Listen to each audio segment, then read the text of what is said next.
Hello! Yeah, I'm wearing this shirt.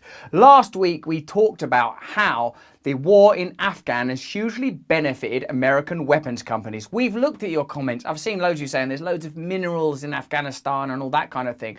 One thing you might be interested in learning more about is how the mainstream media benefits from ongoing conflict like Afghanistan and war in general. Is the mainstream media a beneficiary of war? Do they therefore tacitly, and perhaps in other ways, support the idea of ongoing conflict? Is similar, I suppose, to the idea that pharmaceutical companies heavily sponsor the media and therefore are not critiqued accurately and objectively. Let's have a look at this story, see if we can understand together how the mainstream media might be biased in their reporting of the war in Afghanistan, the Taliban, in order to continue to profit from the stories generated by the conflict. Jack Keane, the retired four-star general, appeared on Fox News this week where he told host Harris Faulkner that the administration made a terrible mistake in pulling our troops out and giving the Taliban the opportunity to take the country over. I've sensed that as well. Even in British media, they're sort of saying, oh, we should send some people over. Also, what that does is it kind of creates the idea that we should be in foreign countries. There's savages over there. If we don't get over there, there's going to be chaos. But I think it makes much more sense to stick with the idea of being non-interventionist unless there is a humanitarian crisis of some kind. And then, let's face it, who the bloody hell are we to judge what constitutes a humanitarian crisis when so many of these crises at some point have been engineered or induced by the involvement of American corporations, British imperialist projects. And the fact is that if we're in a country, we're probably benefiting from it financially. If not directly, then indirectly. The veil of nation used to mask corporate agendas.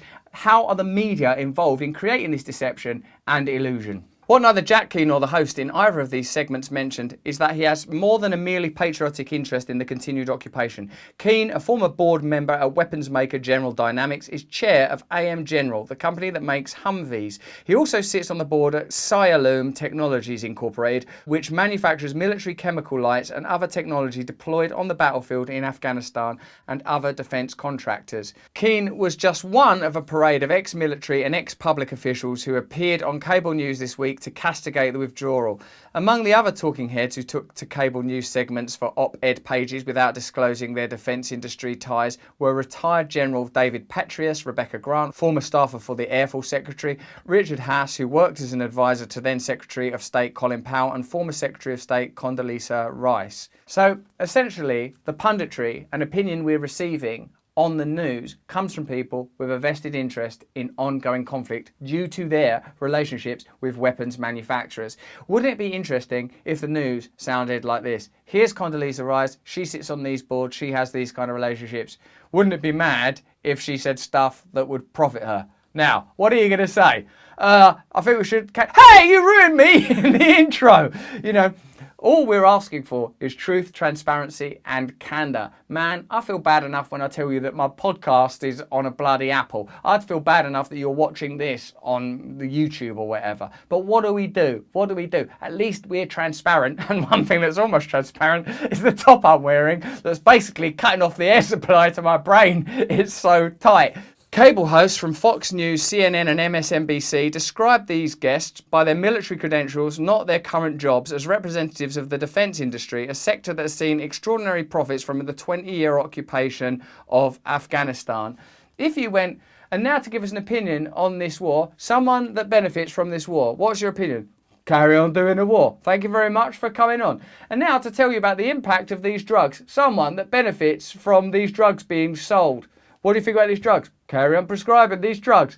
And now to tell you about these cars, someone that benefits from these cars being able to be sold without restriction. What do you think about these cars? Keep selling them. They might as well just put this on the news. Keep selling it, keep selling it, keep buying it, keep selling it. That's all of the information. Cable news has been criticised in the past for its refusal to reveal conflicts of interest. In 2008, the New York Times exposed direct influence by the Pentagon of retired generals appearing on cable to talk about the wars in Iraq and Afghanistan. It's such a cliche, isn't it, that people that worked in the defence aspect of government, defence departments of government, go to work for defence industry companies. The revolving door, you know about that. They go into government, they go into big business, and round and round and round it goes. Essentially, aside from the visual taxonomical distinction visible only to us, nothing's really changing. It's one beast. Last year, Intercept covered countless links between on-air former military figures defending the assassination of Iranian General Qasem Soleimani and the military-industrial complex.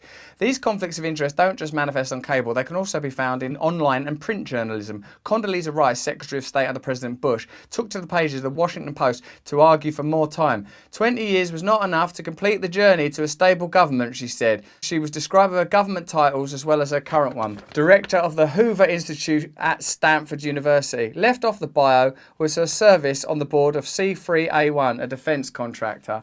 Like, when they're giving her that position on the board, it's because she had credentials of being in government and because those credentials enable her to participate in media. What I suppose you need is a media, well, is it an independent media, a media that is not beholden to sponsors with such mercantile incentives as to conduct a war abroad in order to continue making profit in spite of the human cost? It's mental, isn't it, that something as sort of extreme as that is taking place at that level. These are proper people, Colin Powell, Condoleezza Rice, so these are like legit, proper government, possible president type people. So imagine how it's going to go down the line. You think in 5 years' time, you're not going to be reading Kamala Harris. Oh, she's working at this joint. What's she going to go and do? Do you think she's going to be at an animal charity? Do you think she's going to be at a homeless shelter? No, she's going to be working at something to do with defence, something to do with tech. Of course they are. That's how it works. Don't be surprised by it. Play this tape forward. We're like, do you know what I'm going to do? I'm going to cut this and use this when it happens in the future, if I'm not in jail by then because of making these type of videos. Many media outlets also tapped former members of Congress to weigh in on the troop withdrawal without disclosing financial ties to the defence contractors that have profited handsomely from the conflict. Former Secretary of Defence Leon Panetta appeared on CNN with John King to lament a Bay of Pigs moment. He was referred to by his previous government service for Democrats rather than a senior counsellor to Beacon Global Strategies, a defence consulting firm, or as a member of software corporation Oracle's board of directors. Trey Gowdy, a former GOP lawmaker from South Carolina, appeared on Fox News to deliver a stern monologue that US troops should not return home unless we're leaving Afghanistan safer and freer and better for Afghan women and girls. All I want is for Afghan women and girls to live a good life. I wake up in the morning, oh, how the hell are Afghan women and girls doing right now? Hello, it's us from Global Beacon Strategies. Get on the news, will you, and say there should be a war? I can't think about that right now. I'm too busy thinking about Afghan women and girls. Not like that.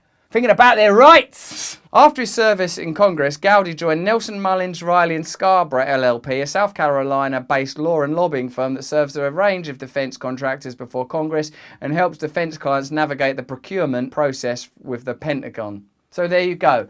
The media, by appointing them kind of pundits, continues to pursue narratives that are beneficial to the very industries that you would least want making decisions about military matters. Of course, no one here thinks that Biden's doing a great job. In fact, let me state categorically, what a balls up, what a cock up, what a load of nonsense. But the reason that those administrations are so crap is because they're continually serving the ties with big businesses and corporations in allegiance with their media partners. Jim Narekas, editor at Fairness and Accuracy in Reporting, said such conflicts of interest put a premium on potential atrocities over existing ones. The imaginary future bloodshed of the Taliban has so much more emotional weight in the coverage than the actual people who have been killed by the US in the last 20 years, he said. There's a symbiotic relationship between media outlets who need sources, the weapons industry that need favourable news coverage, and the former military officials who need jobs, and it all works out together. Note that these stories played out in media institutions, mainstream institutions from the left and right across the spectrum. Remember that both political parties were involved because they all have the same ends. They all serve the same goal. Do not trust the mainstream media. Do not trust your government. Do not trust big business. Slay the beast. If you like this video, give it a thumbs up, give us a comment. Let me know what you think, how we can improve this content for you. What stories do you want to see covered? What do you want us to tell you about in more detail? If you like my conversation, check out my podcast on Luminary, Under the Skin. You can get the app and download it, or you can get it off of Apple. I do 2 podcasts a week, one a guided meditation, one a deep conversation. I do free content too, where I do guided meditation here. Check this out, my side channel, Awakening. And if you enjoyed this video, have a look at this one too, and sign up to my mailing list at russellbrand.com so I can communicate with you directly. Not that directly, there's a link in the description. Thank you.